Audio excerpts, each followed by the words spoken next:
Naalala ko lang nung bago pa lang ako nag-YouTube. Natatawa ako habang nanonood ako ng mga video. Nagre-review ako ng mga videos ko dati dito sa aking computer.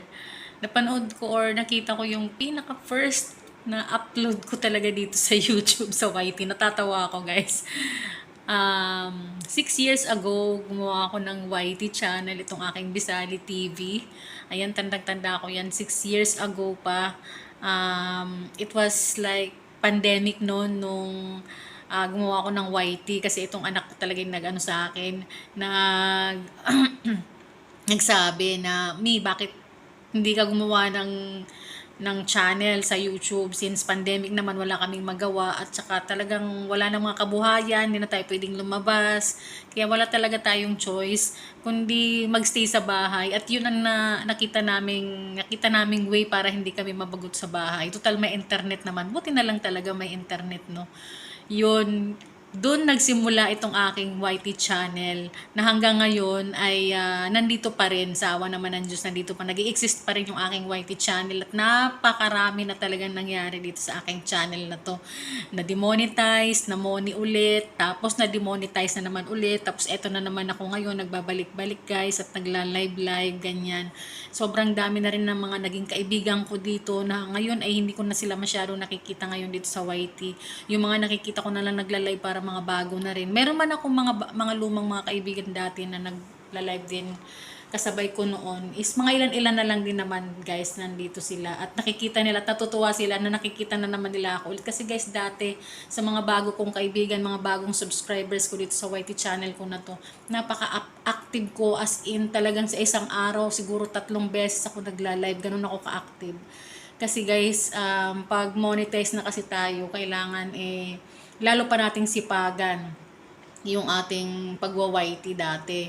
Kaso nga, dumating ako sa point na parang nawalan ako ng gana, tinamad na ako. Kasi guys, hindi biro talaga magpamoni ng channel, hindi biro mag-YT, as in talagang kumakain talaga ng oras mo, as in wala ka na talagang ibang nagagawa kundi mag-YT ng mag-YT na lang guys. Kasi parang ginagawa ko na talagang trabaho nun. Tapos nung ma-demonetize, parang feeling ko unfair ba? Naging unfair si YT na kung kailan nagbo-boom na or kung kailan marami na akong mga viewers, marami na akong mga kaibigan, saka naman niya guys, saka naman niya nilagyan ng violation, which is marami namang yung mga violation na binigay niya sa akin, hindi ko talaga matanggap kasi ako bilang nagwa-YT, alam ko rin yung mga ibang kaparehas na mga content ko is mas malala pa nga, mas grabe pa yung mga ginagawa nila dito sa YT, halos nga maghubad na lang talaga sila. Pero yung sa akin, mga pahapyaw-hapyaw lang din naman.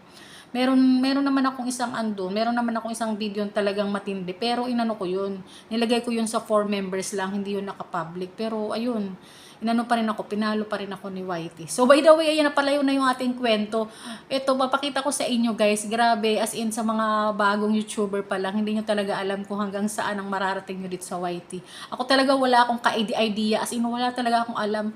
Alam nyo ba, nung bago ako nagsimula dito sa YT, wala nga akong cellphone. Yung cellphone ng anak ko, yun lang ang hiniram ko para makapag-video lang ako ng sarili ko, tsaka makapag-upload lang din ako kasi yung kapanahunan yun parang hindi pa ako masyadong maalam sa cellphone, parang wala naman akong mga i-message o wala akong talaga sa cellphone noon. Pero nung nagsimula akong mag-YT, doon na guys ako nahikayat at nang kumita na ako, bumili na ako ng sarili kong cellphone at nagtuloy-tuloy na, natuto na ako mag-upload, natuto na ako lahat. Kasi guys, lahat ng mga bagay kahit hindi mo alam sa umpisa, napag-aaralan na lang yan, lalong-lalo na pag araw-araw mong ginagawa at maraming nag-aano sa iyo, maraming nagbibigay ng inspiration at maraming mga taong gusto ka rin tulungan. At siyempre ikaw, dahil tinutulungan ka, tinuturuan ka, willing ka rin matuto at i-apply mo yun sa mga gagawin mo, like sa pagwa-YT. Talagang inaral ko yun. Hindi ko nga alam bakit napunta ako sa mga sexy videos na yan. Hindi ko talaga alam bakit napunta ako dun sa content na yun. Sa mga susunod na video, iisipin ko kung paano ako paano ako napunta sa mga sexy videos na yun. Hindi ko rin alam, siguro yun, alala ko na, pumunta kasi ako sa isang platform din na parang ganun yung style niya. Tapos in-apply ko sa YT and then doon ako nag-boom sa YT. Doon dumami yung subscribers ko, doon ako namoni and marami nagpa-private message sa akin, tapos marami nagsasuggest na sa akin na ganito, pumunta kasi ganyan. Tapos kumita talaga ako dyan. Tapos pati dito sa YT kumita rin ako, kaya pala ako napunta. Ayan. Oh. Pero ito na, papakita ko sa inyo yung first video na in-upload ko. First ever na video ko 6 years ago. Ito guys, papakita ko sa inyo.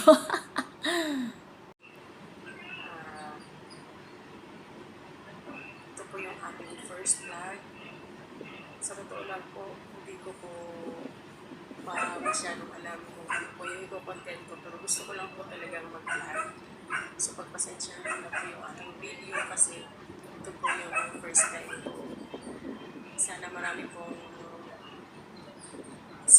po akong maging mga subscribers kasi gusto ko po talagang gumawa ng vlog.